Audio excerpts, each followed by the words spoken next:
Assalamualaikum, halo teman-teman. Hari ini kita akan membahas aktiva tetap. Aktiva tetap adalah aktiva berwujud yang digunakan dalam operasi perusahaan dan tidak dimaksudkan untuk dijual dalam rangka kegiatan normal perusahaan.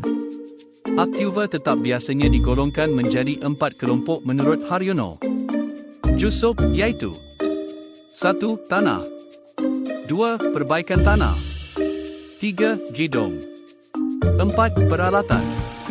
Berikut, seperti tanah yang digunakan sebagai tempat berdirinya, gedung perusahaan, dan untuk fasilitas perusahaan lainnya. Nah, selanjutnya yaitu perbaikan tanah, misalnya jalan-jalan di seputar lokasi. Perusahaan, tempat parkir, pagar dan saluran air bawah tanah.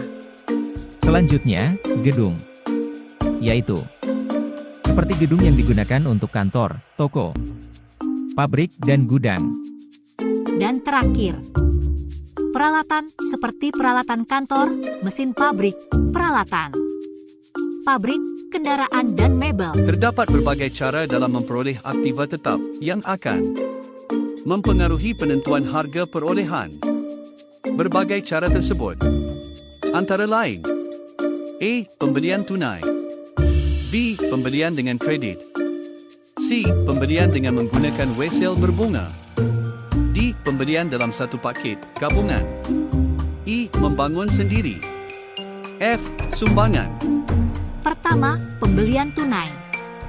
Dalam pembelian secara tunai, harga perolehan adalah harga beli bersih setelah dikurangi potongan tunai ditambah dengan pengeluaran. Selanjutnya, pembelian secara kredit dan pembelian dengan wesel berbunga, di mana bunga wesel dibayar pada saat jatuh tempoh kredit tersebut, sedangkan bunga pembelian kredit dapat ditetapkan secara jelas garis miring terus terang dan secara harus mencari terlebih dahulu bunganya. Pembelian dalam satu paket gabungan sering disebut sebagai pembelian secara lump sum. Harga paket borongan didasarkan pada harga perolehan masing-masing aktiva tetap yang ditentukan dengan harga pasar. Selanjutnya, membangun sendiri. Perusahaan terkadang membangun sendiri aktiva tetapnya. Misalkan perusahaan membangun sendiri, contohnya garasi ataupun gudangnya. Selanjutnya, sumbangan aktiva tetap dapat diperoleh dari sumbangan, misalnya sumbangan dari pemerintah atau lembaga lain. Meski untuk memperoleh sumbangan tidak ada pengorbanan yang dikeluarkan, akuntansi tetap mencatatnya karena akuntansi merupakan alat pertanggungjawaban. Aktiva tetap dari sumbangan didebit dan akun lawannya adalah modal.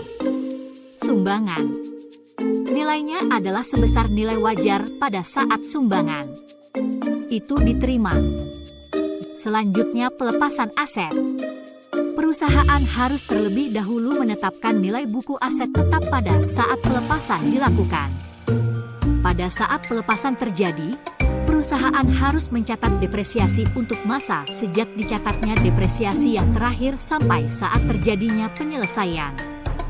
Untuk pelepasan aset ada 3 cara. Yang pertama, penghentian pemakaian aset tetap, kedua penjualan aset tetap, dan ketiga pertukaran. Dalam hal seperti itu, aset dan akumulasi depresiasinya tetap dilaporkan dalam neraca perusahaan, tetapi perusahaan tidak perlu membuat penyesuaian untuk depresiasi hingga kelak aset tersebut dihentikan pemakaiannya. Selanjutnya, penjualan aset tetap. Dalam pelepasan aset tetap melalui penjualan, perusahaan membandingkan antara nilai buku aset dengan hasil yang diterima dari penjualan aset tersebut.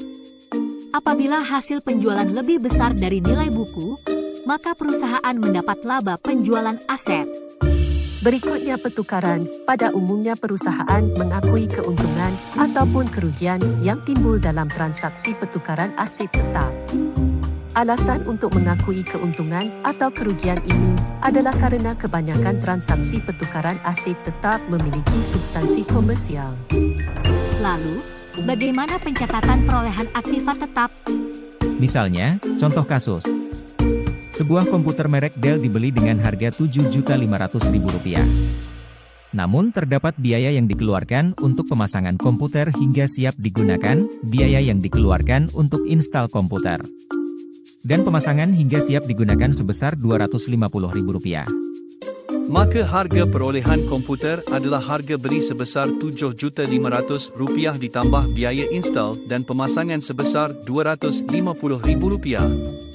Jadi harga perolehan hingga siap digunakan sebesar Rp7.750.000. Jadi, prinsip akuntansi yaitu aktiva tetap harus dicatat sesuai dengan harga perolehannya.